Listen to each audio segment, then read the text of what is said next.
Welcome to Headline News 24/7. Please click like and subscribe.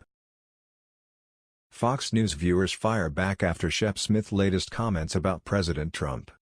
Once again, the liberal globalist Fox News host that is Shep Smith has managed to upset all his Trump supporters as he drew serious condemnation after he spent most of his mediocre Fox News show critiquing President Trump's truthful comments about NATO.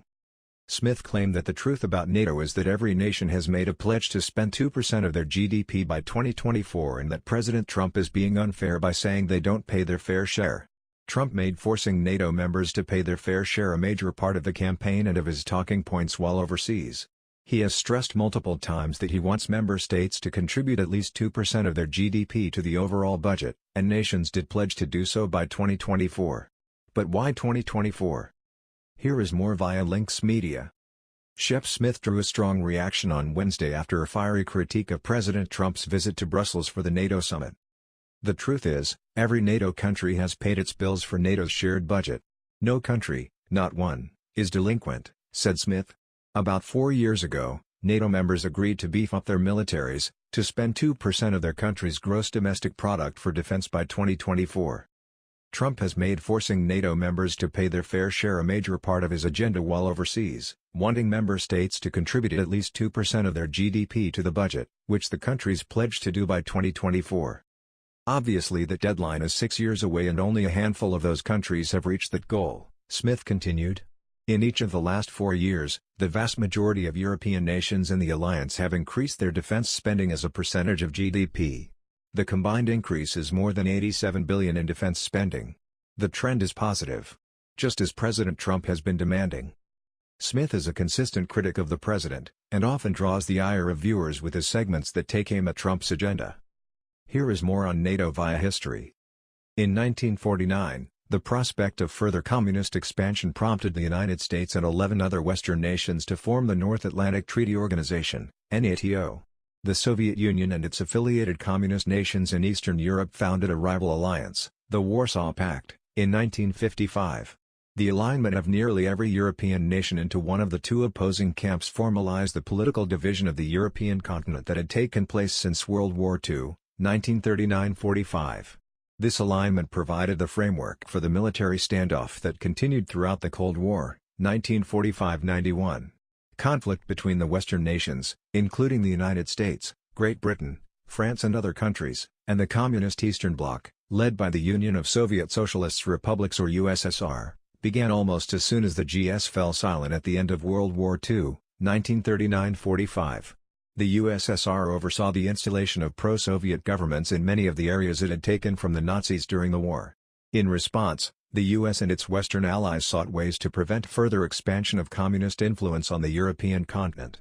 In 1947, US leaders introduced the Marshall Plan, a diplomatic initiative that provided aid to friendly nations to help them rebuild their war-damaged infrastructures and economies.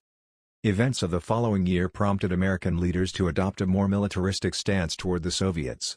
In February 1948, a coup sponsored by the Soviet Union overthrew the democratic government of Czechoslovakia and brought that nation firmly into the communist camp. Within a few days, U.S. leaders agreed to join discussions aimed at forming a joint security agreement with their European allies. The process gained new urgency in June of that year, when the USSR cut off ground access to Berlin, forcing the U.S., Britain and France to airlift supplies to their sectors of the German city, which had been partitioned between the Western Allies and the Soviets following World War II.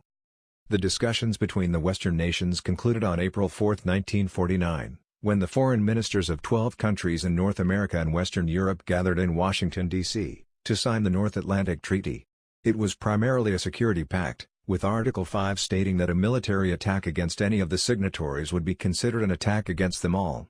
When U.S. Secretary of State Dean Acheson, 1893–1971, put his signature on the document, it reflected an important change in American foreign policy.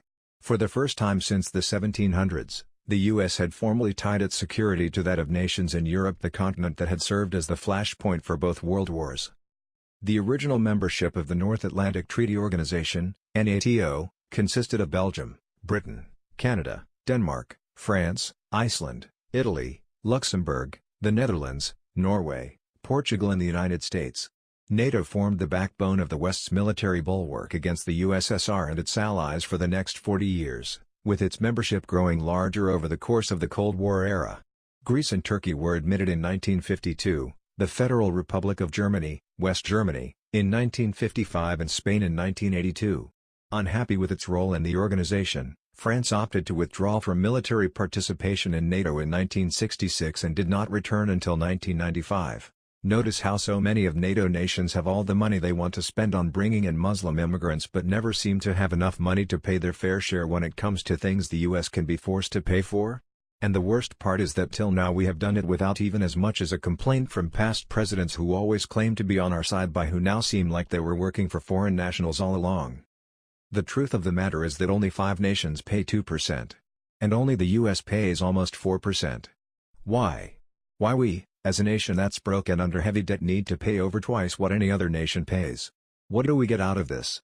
Except maybe the hate of the world who never seems to consider what we do for them as being enough, and always seems to want more? That was the news. We thought you might be interested in knowing about this. Please click like and subscribe. Thank you.